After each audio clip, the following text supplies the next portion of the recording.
Now, as we get to 1800, things in Africa change dramatically as the colonial powers come into play.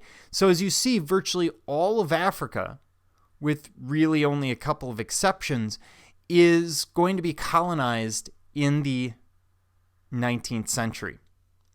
So Liberia will not be colonized, and that's going to be unusual, although it's kind of an American colony. It goes back to the Civil War and was supposed to be a home for slaves who might be freed and decide that they want to go back to Africa.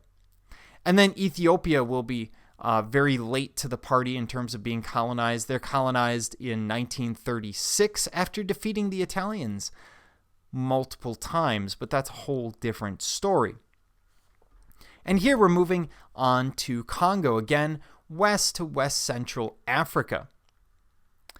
And this is not the same as the Democratic Republic of the Congo. We have differing areas here. Democratic Republic of the Congo is based on the Belgian Congo that they set up. Congo develops around the Congo River and its tributaries, where the principal form of transport is, of course, the river. And this encouraged trade as well as fishing, even though the river was thought of as extremely dangerous. To this day, no one has run the Congo River from its source all the way to the sea, because in places it's up to 600 feet deep. I mean, think about a river that you can easily see across that's deeper than some of the Great Lakes. But a very interesting society here, and the piece we're actually looking at is this Yombe Mother and Child, which probably reflects at this point the influence of missionaries and specifically images of the Madonna and Child. But in this case, this is not a deity, but rather an image of royalty.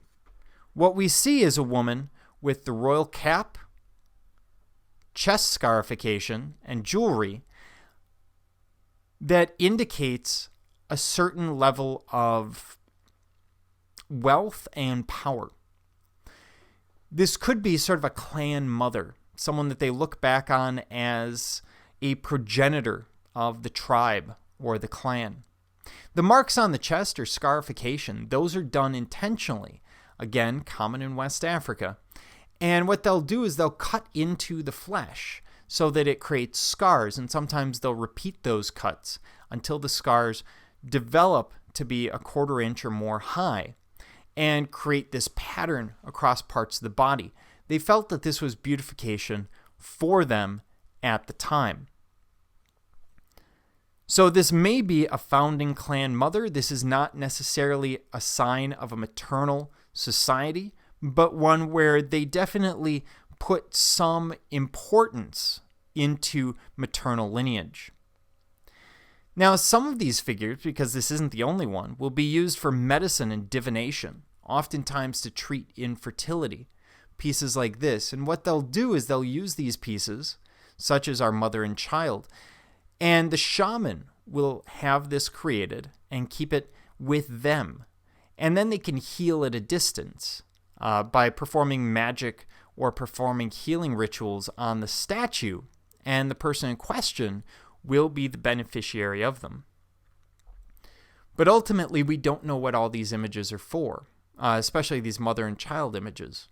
But when we look at it, we see a couple of interesting features. First of all, we have the enlarged head. Again, very common in African art, probably speaking to the idea of wisdom, especially someone who's older. We have inset eyes.